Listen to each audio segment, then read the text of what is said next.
Well, for insights into how the retail sector is being hit, I'm joined live from New York by Savio Chan. He's the president and CEO of U.S.-China Partners Incorporated. He's also the co-author of the book, China's Super Consumers, What 1 Billion Customers Want and How to Sell It to Them. Thank you for joining us. Thank you. So what would you say are the hardest hit sectors of the retail industry? Well, obviously, the hardest hit sector in the industry is the tourism, the travel, the hotel industry, and the retail industry, because people cannot go out and shop, and they're banned from traveling. So all these are severely affected in industry. Besides that is the manufacturing industry and the logistics industry too. So then, in terms of its importance, how important is Hubei's role in manufacturing? Hubei is about 4% of China's total GDP, but in terms of manufacturing, it's a manufacturing hub in China for automotive, parts, automotive cars, and also semiconductors, as well as metals, steel. So it's a very important industry for many of the sectors, and 10% of the car are coming out of Hubei province. So then how tough is the timing of this, given that some foreign retailers were already struggling before this happened? Well, unfortunately, the retail is going to go through another few months of challenging times for sure, because people cannot shop, except people who are selling, masks or daily supplies that they need, or food products that they need to use every day. But all the other non-daily use products, like the luxury items or the apparel or fashion, will be severely impacted in the next 1 or 2 quarters for sure.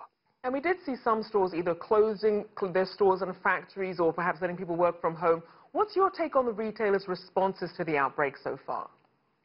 Well, the retailer have no choice but to really try to see if they can move some of these sales online. They can do that, and if they cannot do that, they will have to wait and until the severeness of the disease die down, hopefully in the next few weeks' time, and then they can really leveraging the policy adjustment of the government to really ramp up on the 3rd and 4th quarter, hopefully to make up the lost ground that they have for the last 2 quarters. So then what can these companies do to manage the health and safety of the workers while also minimizing the financial impact? Well, I think the key is they have to, in history always tell us that, every time when China faces a war like that, whether it's a war against another country or wars against a virus like that, they really galvanize them together. They really put them to more unite them together. So I think this time is the same time. The spirit is high among Chinese people, even though it's challenging. So they have to really hunker down and deal with the crisis together.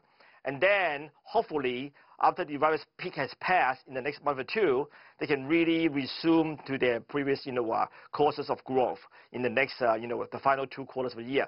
Keep in mind that 2020 is the last year of the 5-year plan of China. So the government as a whole had to really do everything they can in their power to meet a lot of their goals, the benchmark that they have for the last year of the 5-year plan. So I think they will do everything they can to mobilize the economy. And it's certainly going to be tough, at least for some of these brick-and-mortar stores, without that foot traffic. But you would think e-commerce should naturally benefit from that as people stay home and order. But then you still need workers to deliver the goods, and you also have a disrupted supply chain. How are e-commerce brands faring? Well, the e-commerce brand in the short term, they're doing bad. They're doing okay because the people are not buying things in the brick-and-mortar store, so they have to go to e-commerce to buy their stuff, right? Buy their products. So in the short term, they're going to have a surge of demand for sure, especially on vegetables and food products. But in the near term, in the mid to long term, you will see more and more of the brick-and-mortar to find out strategies to have online to offline to drive the demand, or offline to online, the O2O, to drive the demand so that they can survive. Go after this major outbreak of coronavirus. All the brick-and-mortar stores have to really find out better ways to do what they call, all-channel commerce. So then what does this disruption mean then for prices for consumers? Well, the price is going to go up in many of the products because of supply chain, and a lot of the companies cannot get their raw materials than delivery. So the price as a result, will go up for sure in many of the products, including food products, medical supplies, and masks, and all of the above. So it will disrupt the entire supply chain. The price will go up for sure by 10 to 20%, sometimes even more. All right, thank you so much for your insights. Savio Chan there, President and CEO of U.S.-China Partners Incorporated and co-author of the book, China's Super Consumers, What 1 Billion Customers Want and How to Sell It to Them.